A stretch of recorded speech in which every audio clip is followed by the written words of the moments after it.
First contact fiasco. Senior observer Vix Terra adjusted her sensory membranes as she watched the peculiar planet rotate below her cloaked observation vessel. Her mission was supposed to be routine. Catalog the third planet of this unremarkable yellow star for the Galactic Survey Corps' database. Instead, she found herself recording her 15th consecutive report of confusion. Supplemental Observation Log, Earth Monitoring Station, Cycle 2187. She dictated. These humans continue to defy conventional development patterns. They have mastered neither telekinesis nor telepathy, yet they've built sprawling metropolises. They lack natural defenses, yet they've become their planet's apex species. They have no unified planetary government, yet they've managed to send primitive probes beyond their solar system. She paused, her chromatophores flickering with frustration as she added, and they persist in an activity they call scientific research, which appears to be deliberately breaking working systems to understand how they function. This behavior alone should have led to their extinction, yet they thrive. The vessel's AI chimed softly. Incoming transmission from Central Survey Command. Priority level Alpha. Vix Terra's skin rippled with surprise. Alpha-level communications were reserved for extreme emergencies. Accept transmission. The holographic form of Survey Director Naztul materialized, his usually pristine tentacles twisted with anxiety. Observer Vix Terra, your latest reports have caused quite a stir. The Galactic Council is convinced you've made a critical error in your observations. Director, I assure you, they're sending the evaluation fleet. Vix Terra's chromatophores went pale. The evaluation fleet was only dispatched when a potentially dangerous species was discovered. Sir, the humans are primitive. Dangerous, yes, but not at a level that warrants. They're sending the fleet because your reports make no sense. Naztul interrupted. You claim these humans have no natural abilities, yet they've supposedly created artificial gravity without understanding unified field theory. You report they waste resources on failed experiments, yet they've mapped their own genome. The Council believes either your equipment is malfunctioning or he left the accusation unspoken. My equipment is functioning perfectly, Vix Terra insisted. The humans are simply unprecedented. Yesterday, I observed a group of their scientists deliberately infecting themselves with a modified virus to test a cure. The day before, another group created an explosion in their laboratory because, and I quote from their records, we wanted to see what would happen. That's exactly the kind of impossible behavior I'm talking about. No spacefaring race would survive such reckless. A sudden alarm cut through their conversation. Vix Terra's attention snapped to her sensor displays. Director, I'm detecting massive energy signatures from the planet's surface. They appear to be. They're testing some kind of new propulsion system. Without proper containment protocols. At their technology level, that could trigger a cascade reaction across their entire continent. Agreed. But they're singing something called safety dance while they do it. Vix Terra's voice rose with disbelief. And it's working. They've achieved stable antimatter containment using a magnetic bottle design that completely violates standard physics models. The director's hologram flickered as he processed this information. The evaluation fleet will arrive within 3 planetary rotations. Surely they can't achieve anything too revolutionary before then. Later, as Vix Terra watched the humans accidentally discover trans-dimensional physics while trying to create a more efficient coffee maker, she realized just how wrong the director would prove to be. The evaluation fleet arrived right on schedule, an impressive array of the Galactic Council's finest ships dropping out of hyperspace in perfect formation. Fleet Commander Zix Van's first words upon establishing contact set the tone for everything that would follow. Observer Vix Terra, your sensor arrays must be malfunctioning. We're detecting energy signatures that would suggest these primitives are splitting atoms for power generation. Clearly impossible at their development stage. Respectfully, Commander, Vix Terra replied, her chromatophores pulsing with resigned amusement. They achieved that particular impossibility quite some time ago. Though you might be interested to know they discovered it while trying to create weapons, then decided to use it for peaceful purposes instead. Most of the time. Absurd. Our preliminary scans show no signs of standard civilization markers. No planetary defense grid, no orbital habitats, no psychic dampening fields. Sir, one of his sensor operators interrupted. I'm detecting thousands of artificial satellites in various orbits. Most appear to be pointing at each other. They call it the Internet, Vix Terra explained. They built a planetary information network using satellites and ground-based relay stations. It's primarily used for sharing pictures of small animals and arguing about topics of no consequence. Commander Sixfan's tentacles writhed with irritation. You expect me to believe a species would create a planetary-scale communication network for entertainment? Sir, another operator called out, we're detecting a transmission from the planet's surface. They're greeting us. In over 300 different languages. Impossible. We haven't even decloaked our ships. Vix Terra's chromatophores rippled with what might have been amusement. Yes, about that. They detected your arrival using something called amateur radio astronomers. Apparently, it's a hobby for them. They watch the skies in their spare time, just because they're curious. The commander's skin had begun to pale considerably. This changes nothing. We will proceed with standard evaluation protocols. Prepare the test scenarios. As the evaluation fleet began their standard series of tests, Vix Terra could only watch and document as humanity proceeded to break every rule of conventional species development. They would soon learn what she had already discovered, that humanity's greatest strength lay not in their technology or their resources, but in their inexplicable ability to do exactly what they shouldn't be able to do. And they usually managed it while violating at least 3 laws of physics in the process. The experiment. The Galactic Council's emergency session stretched into its 3rd day as the evaluation fleet's reports were analyzed. The great amphitheater, usually a model of decorum, had devolved into chaos as various species argued over the implications of their findings. These readings cannot be correct, insisted Chief Scientist Melthorn, his crystalline form vibrating with agitation. The humans are simultaneously advancing along multiple technological paths without following any of the established progression sequences. It defies all known development models. High Counselor Zena's gaseous form swirled anxiously within her containment field. Yet the data has been verified by 3 independent survey teams.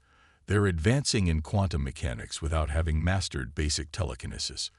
They're exploring genetic engineering while still using combustion engines. It's as if they don't know what they're not supposed to be capable of doing. Perhaps, rumbled Elder Kvix, his ancient scales gleaming under the chamber's lights, we are asking the wrong questions. Instead of focusing on what they're doing, we should ask how they're doing it. The Council's attention turned to the latest holographic projection. It showed a human research facility, one of thousands scattered across their planet. Inside, a team of scientists was attempting something that made even the most seasoned observers uncomfortable. They're deliberately introducing errors into their quantum computers, reported junior observer Angstara, Vix Terra's younger clutchmate, who had been assigned to the surface observation team. When asked why, they claimed they're stress-testing the system to see where it breaks. They're intentionally breaking advanced technology to understand its limits. A collective shudder ran through the assembly. The very idea of deliberately damaging sophisticated equipment went against every principle of rational scientific inquiry. There's more, Angstara continued, her chromatophores pulsing with a mix of horror and fascination. In another facility, they're exposing their own genetic material to controlled radiation. They call it pushing the boundaries of human adaptation. When one experiment failed, they celebrated because, and I quote, now we know what doesn't work. Elder Kvix raised a scaled appendage. This behavior, it's consistent with observer Vix Terra's initial reports. They seem to view failure not as a setback, but as a form of progress. Madness, whispered someone in the chamber. The word echoed, picking up agreement as it traveled. "Perhaps," said High Counselor Zena, "but it's madness that produces results." Their approach to quantum computing, while unorthodox, has yielded innovations our own scientists hadn't considered. They're achieving in decades what took other species centuries. Then we are all in agreement. Elder Kivix surveyed the chamber. The containment protocol must be implemented immediately. The vote was unanimous. Earth would be quarantined, not to protect the galaxy from humanity, but to allow the Council to study this bizarre approach to advancement. Observation posts were established in strategic locations throughout the solar system, disguised as asteroids and space debris. The galaxy's finest xenanthropologists were assigned to document and analyze human behavior. They lasted exactly 3 weeks before the first observation post was compromised. "What do you mean? They're using it as a space lab." Elder Kivix's scales had taken on a distinctly pale hue as he reviewed the report. The cloaking technology should have made it completely undetectable. The technician's hologram flickered nervously. They said the asteroid's orbit was interesting, so they sent up a research team to study it. They're now using our own observation post to conduct their experiments. Some of them are living inside it. Living inside? How are they even breathing? They built an atmospheric containment system using parts from something called a soda machine and old spacecraft components. They're growing food in converted storage lockers. One of them has started a hydroponic coffee farm in the secondary observation bay. Before the Council could process this information, another report arrived. A human organization called NASA had announced plans to establish research stations on several other interesting asteroids that happened to coincide exactly with the locations of their remaining observation posts. "We have to move the posts," someone suggested. "We can't," replied the technician. "They've already started selling tickets for tourist expeditions to those exact coordinates. They're calling it the Mysterious Asteroid Tour. What are they hiding up there? It's fully booked for the next 3 years." The council chamber erupted into chaos once again. In the midst of the uproar, Elder Kivix noticed High Counselor Zena's containment field vibrating in what could only be described as laughter. "You find this amusing?" he asked. "Don't you see?" she replied. "We created the perfect experiment, just not the one we intended. We placed obstacles in their path, and instead of being contained by them, they're turning them into opportunities. They're not just adapting to our interference, they're using it to accelerate their development. Surely you're not suggesting we continue this farce." On the contrary, Zena's gaseous form sparkled with amusement. "I suggest we watch very carefully. After all, isn't this exactly what we wanted to study? Their ability to turn the impossible into the achievable."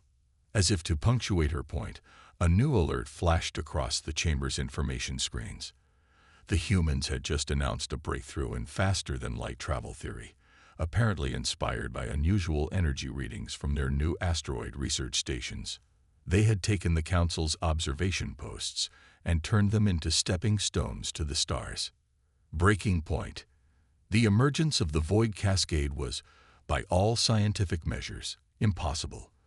The mysterious phenomenon had appeared at the edge of known space, defying every physical law the galaxy's greatest minds had established over millennia. It consumed energy instead of emitting it. It grew larger in accordance with no known mathematical progression. It ignored the fundamental constants of space-time. In short, it behaved very much like humans did, except it was trying to destroy the galaxy.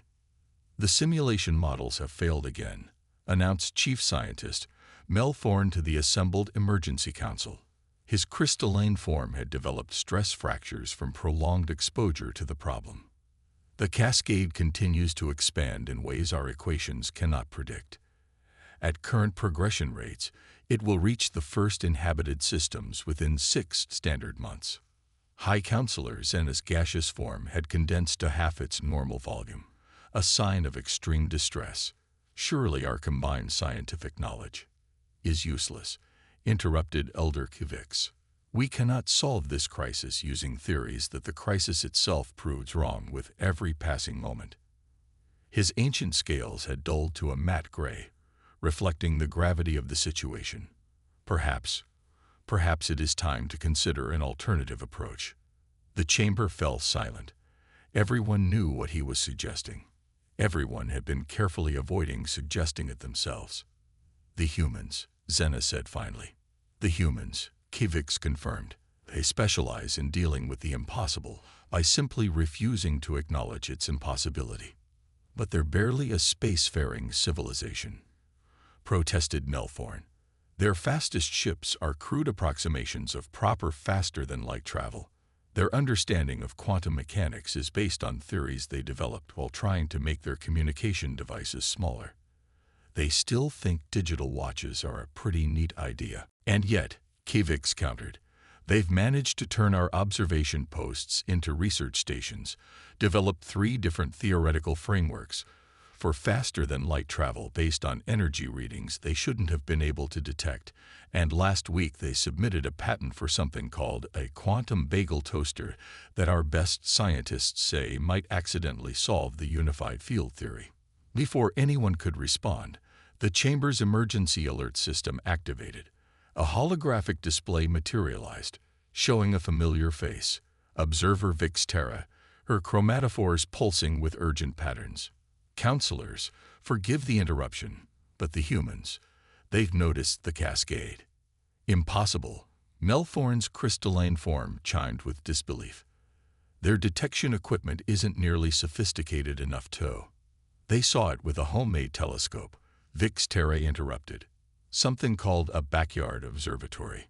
They've been posting images on their internet for the past week, arguing about whether it's a new type of cosmic phenomenon, or, as one of them put it, space having a bad hair day. The council members exchanged glances and prompted Kivix. They've already formed 347 different research groups to study it. They're calling it the Cosmic Mystery Challenge. They've created something called a Reddit forum to share theories. One of their scientists suggested it might be an entirely new form of physics, and instead of dismissing her as mad, they gave her funding to investigate. But how could they possibly hope to? They're also asking why our observation posts suddenly changed their energy signatures last week, Vix Terra continued. They've noticed our increased activity around the cascade. One of their unofficial research groups, they call themselves the Void Watchers, has compiled a surprisingly accurate analysis of our containment attempts. They're questioning why. And I quote, "The aliens are looking more worried than usual." The chamber erupted into overlapping conversations. Vix raised a scaled appendage for silence. Observer Vix Terra, what do you recommend? Counselors, they're going to figure it out anyway. They already have 17 different theories about the cascade, and 3 of them are accidentally correct through what they call wild mass guessing. I suggest we do what they would do in our situation, which is ask for help, publicly, directly. They respond well to straightforward challenges, especially impossible ones. High Counselor Zena's gaseous form swirled thoughtfully. The diplomatic implications will be irrelevant if the cascade consumes the galaxy. Kivix finished. Very well. Observer Vix Terra, you've spent the most time studying them. You will make the official first contact. Actually, Vix Terra's chromatophores flickered with what might have been embarrassment. They've already made contact with me. They traced our communications and sent a message. They're asking if we need help with our space problem and have offered to share their research data. They also invited me to something called a brainstorming session where they plan to, and I quote, throw ideas at the wall and see what sticks. The council chamber fell silent again, but this time the silence had a different quality. It was the silence of a civilization, realizing that all its careful plans and protocols had been rendered meaningless by a species that treated the impossible as merely a temporary inconvenience. Tell them, Vix said finally, that we would be honored to attend their brainstorming session. As the council members filed out to prepare for humanity's official introduction to galactic society, Zena's containment field vibrated with a sound suspiciously like laughter. You realize, She said to Vix that this changes everything. My dear friend, the elder replied, his scales regaining some of their luster. I believe that was inevitable from the moment they first looked up at the stars and decided to figure out how to reach them, regardless of whether or not it was possible. Unconventional solutions.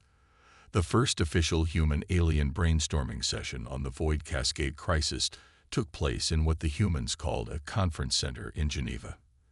The Council's elite scientific delegation arrived expecting a formal presentation of theories. Instead, they found walls covered in sticky notes, tables strewn with snack foods, and a drink called coffee that made several telepathic species temporarily lose control of their abilities. Dr. Sarah Chen, the session's coordinator, stood before the assembled group with an energy that seemed to match the caffeine-fueled atmosphere. All right, everyone. Remember, there are no bad ideas during brainstorming. Let's think outside the box. But why would we think outside a box? Whispered Mel Thorne to Vixtera. What box? It's a human expression, she explained, her chromatophores flickering with amusement. It means to think beyond conventional limitations. But surely there must be some limitations. Has anyone considered throwing a black hole at it? Called out a young physicist from MIT, interrupting Mel Thorne's protest. I mean, if the cascade consumes energy, what happens if we give it too much at once? The alien scientists stared in horror, but before they could explain the many reasons why this was impossible, another human jumped in. What if we did the opposite? This from a graduate student who had been doodling what appeared to be cartoon versions of the Void Cascade. If it consumes energy, what happens if we create a space that's completely energy null? We could use quantum entanglement to create a feedback loop, suggested another scientist, building on both ideas. Like giving someone so much food they can't eat anymore, but with space-time. Mel Thorne's crystalline structure vibrated with distress. These suggestions violate at least 15 fundamental laws of physics. Perfect. Dr. Chen wrote them all down on the whiteboard. What else? As the session continued, the alien delegation watched in a mixture of horror and fascination as humans threw out increasingly outlandish proposals. They suggested everything from teaching the cascade new physical laws to treating it like a computer program and trying to crash it with paradoxes. But the truly terrifying part wasn't the suggestions themselves. It was that humans immediately began finding ways to test them. Within a week, research teams across Earth had set up experiments that should have been impossible.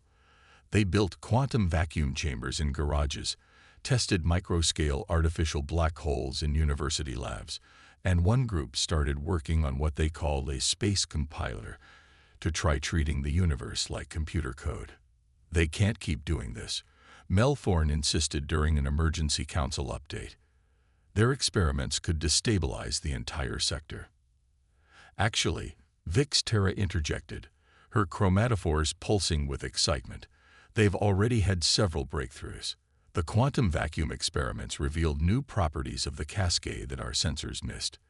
The human concept of trial and error may be chaotic, but it's producing results. Indeed, humanity's shotgun approach to physics was yielding unexpected insights. Their willingness to try anything, no matter how absurd it seemed, meant they were discovering aspects of the cascade that more methodical research had missed. The turning point came from an unexpected source. A group of video game developers had created a simulation of the cascade to help visualize its behavior. In doing so, they accidentally discovered that it followed patterns similar to certain cellular automata, simple rules that produced complex behaviors. It's like a game of life, exclaimed Dr. Chen during another briefing session. Conway's game of life, I mean. The cascade isn't consuming energy. It's transforming space itself according to a set of rules. We just need to change the rules. Change the rules of space. Mel Thorne's crystalline form nearly shattered from the shock. That's not possible. Why not? Asked a quantum physicist who had been experimenting with the space compiler. We already know the cascade ignores the normal rules. So let's write new ones. What followed was perhaps the strangest research project in galactic history. Video game developers worked alongside quantum physicists to identify the Cascades rule set. Computer scientists treated space like a hackable system. Engineers started building devices they called reality anchors to enforce local physics laws. The Council watched in terrified amazement as humanity essentially attempted to debug the universe. And somehow, incredibly, it began to work. The Cascades' expansion has slowed, reported Vixterra to the Council. The humans' reality anchors are actually forcing it to follow normal physics within their range. They've essentially created bubbles of stable space inside the anomaly. But how? Demanded Melthorn. How can they enforce rules on something that breaks all rules? They said something about modding reality. Vixterra replied, her chromatophores rippling with what might have been pride. Apparently, if you treat universal constants as variables, you can change them. They compared it to adjusting game settings. The council chamber fell into stunned silence as they processed this. Humanity had looked at the fundamental laws of reality and decided they were more like guidelines, really. They're going to try to patch the universe, Xena said finally, her gaseous form swirling with a mixture of horror and admiration. Like it's a piece of software. Yes, Vixterra confirmed. They're calling it Project Reality Patch 2.0. They've even set up a bug reporting system for physics anomalies. As if to prove her point, a notification appeared on the chamber screens. Humanity had just submitted their first patch notes for reality itself, complete with a changelog and known issues list. The galaxy would never be the same. New paradigm. 5 years after humanity's reality patch successfully contained the Void Cascade, the Galactic Council gathered for what had become their most popular annual event, the Human Innovation Review. The Great Chamber, once a place of rigid protocol, now buzzed with an energy that matched the subject matter. Elder Kivix, his scales now bearing the iridescent sheen of contentment, observed the changed atmosphere with satisfaction. Where once there had been ordered rows of delegates, now there were interactive holographic displays, demonstration areas, and even a coffee bar, a concession to the now universal adoption of the human beverage that had become synonymous with breakthrough thinking. The Human Innovation Report for Galactic Year 2187 announced High Counselor Xena, her gaseous form swirling with barely contained excitement, will now begin. Observer Vixterra, recently promoted to Chief of Human Relations, took the central platform. Her chromatophores danced with colors that reflected the complexity of her report. In the past solar rotation alone, she began, humanity has submitted 47,893 patent applications to the Galactic Registry. As usual, approximately 60% of them violate previously established laws of physics. Surprisingly, 40% of those violations have proven to be valid revisions to our understanding of the universe. A ripple of amused acknowledgement swept through the chamber. The galaxy had learned to expect the impossible from humans. Notable developments include the quantum bagel toaster that we initially dismissed. It has indeed provided insights into unified field theory, though primarily because it occasionally teleports bagels into parallel dimensions.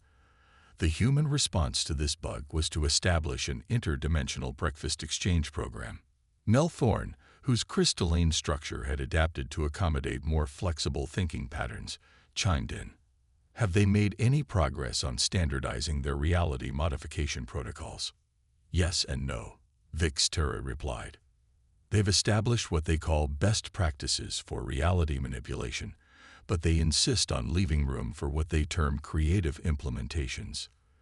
Their exact words were, sometimes you need to hack the universe a little bit.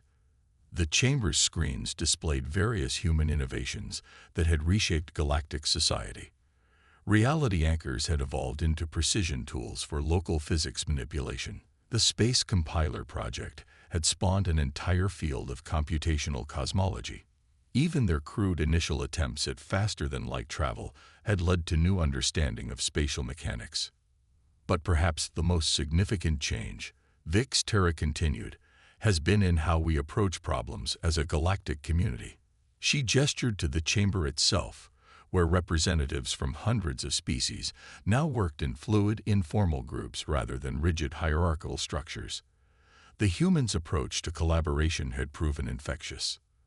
The Regelian Science Academy, once the most conservative institution in the galaxy, now includes controlled failure analysis in its curriculum, what humans call breaking stuff to see what happens. The Zikas theory, who once took pride in never deviating from established theories, have established their own weird science division. And the results speak for themselves, added Kvix. More breakthrough discoveries have been made in the past 5 years than in the previous 50. By embracing human-style experimental chaos. He was interrupted by an urgent message flashing across the chamber's screens. A new anomaly had been detected in the Carina sector, something that bent light in ways that should have been impossible. Before anyone could panic, a second message appeared from Earth's recently established Department of Universal Debugging. Yeah, we saw that too. Looks like a memory leak in space-time. We're deploying a patch team with reality anchors. Also, anyone want to help us test a new theory about using black holes as data storage? We've got pizza. The chamber erupted in laughter. It was such a typically human response, treating a potential crisis as an opportunity for both problem-solving and social gathering. Speaking of human influence, Vix Terra continued once the amusement had died down. The Galactic Education Board reports that applications for experimental physics programs have increased by 3,000%. The most popular course is titled, Why Not? An Introduction to Human Problem Solving. The presentation concluded with a statistical analysis that would have seemed impossible just years ago. Species across the galaxy were innovating faster, collaborating more effectively, and solving problems more creatively. The humans' refusal to accept limitations had proven contagious. There is, however, one concerning trend, Vix Terra added, her chromatophores shifting to a more serious pattern. Humans have begun suggesting that our galaxy might be running on what they call legacy code. They're talking about organizing something called a universal hackathon to, and I quote, clean up the codebase. The chamber fell silent as the implications sank in. Humanity had already patched reality once. What would they do with a full system refactor? Perhaps, Elder Kvix said finally, his scales shimmering with what might have been anticipation. It's time we stopped asking whether we should let humans modify the fundamental nature of existence and start asking how we can help them do it more efficiently. High Counselor Xana's gaseous form brightened. Are you suggesting we officially endorse their plans to debug the universe? My dear colleagues, Kvix replied, I'm suggesting we join them. After all, as humans say, if you can't beat them, join them. Though in this case, I believe they would say we're all testing in production now. As if to punctuate his point, a notification appeared indicating that humanity had just open-sourced their reality manipulation protocols. The message ended with what had become their unofficial motto. The universe is just code we haven't hacked yet. The galaxy would never be the same, and that perhaps was exactly what it needed.